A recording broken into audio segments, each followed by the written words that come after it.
আবৃত্তি করার চেষ্টা করছি বিশিষ্ট কথা সাহিত্যিক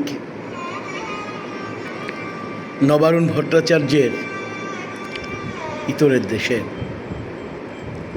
আমি এক ইতরের দেশে থাকি, এখানে বণিকেরা লেখকের উদ্ভাবন করে এবং লেখকরা উদ্ভাবিত হয়।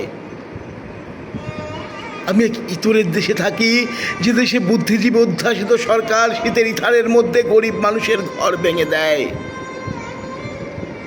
আমি একটি ইতরের দেশে থাকি, যেখানে অবশ অক্ষরমালা চিবুতে চিবুতে কবিরা গুরু হয়ে যায়।